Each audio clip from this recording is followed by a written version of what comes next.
Allahumma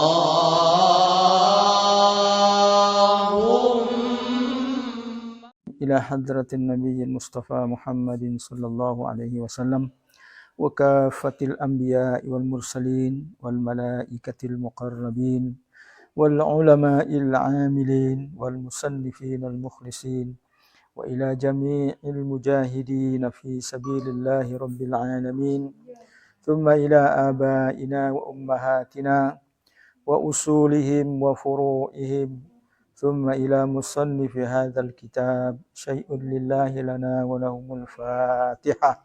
A'udzu billahi minasy syaithanir rajim. Bismillahirrahmanirrahim. Alhamdulillahi rabbil alamin. Ar-Rahmanir Rahim. Maliki yaumiddin. Iyyaka na'budu wa iyyaka nasta'in.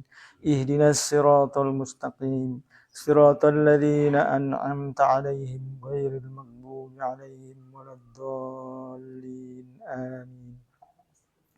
Nawaitu at-ta'alluma wat-ta'lima wat-tadhakkura wat-tadhkira wan-naf'a wal-intifa'a wal-ifadata wal-istifada wal-hatha 'ala at-tamassuki bi kitabillahi wa sunnati rasulih sallallahu alaihi wasallam wad-du'a ila al-huda wad-dalalata 'ala al-khair ibtigha'a wajhillahi wa mardatihi wa qurbihi wa thawabihi wa husnil khatimah ma'al lutfi wal 'afiyati wa salahil 'aqibah.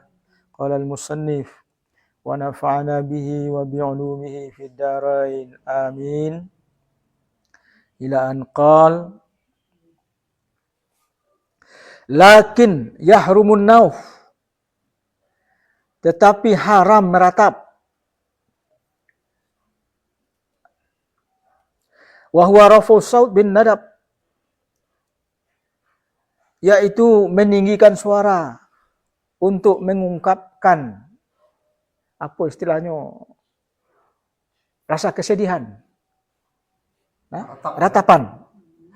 Wa yahrumul jaza, histeris, haram.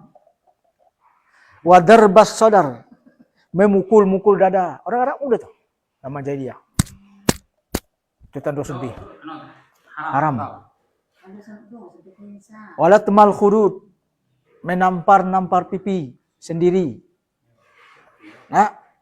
Wa syaqqul jaib, merobek-robek leher baju. Wa nasras sa'ar, mengacak-ngacak rambut. Wa taswidal wajah, menghitamkan muka. Wa ilqa'ar ramad ala ra'si, menaburkan abu ke kepala. Di tempat kita sebagian masih ada. Masih ada. Waraf usad bi ifratil buka, meraung-raung dengan menangis. Lima rawa Ibnu Mas'ud radhiyallahu anhu, sebagaimana hadis riwayat Ibnu Mas'ud, ini haram. Annan Nabiyya sallallahu alaihi wasallam qala, bahwa Nabi sallallahu alaihi wasallam bersabda, laisa minna man latamal khudud, tidak termasuk golongan kami orang yang menampar-nampar pipi. Wa syaqqal juyub, merobek-robek leher baju. Wa da'a bid'awal jahiliyah, dan berseru-seru seperti orang jahiliyah. Kama yahrumu tahiyatil naihat wan nadibat, juga haram. Ini kebiasaan orang Arab nih. Menyewa orang yang meratap. Wan nadibat, orang yang meratap. Naihah, nadibat nih orang yang pandai mengeluarkan ungkapan kesedihan. Li'anna i'anatun ala maksiyah, karena itu akan membantu terwujudnya maksiat ratapan. Jadi minggu muka sudah gitu nih.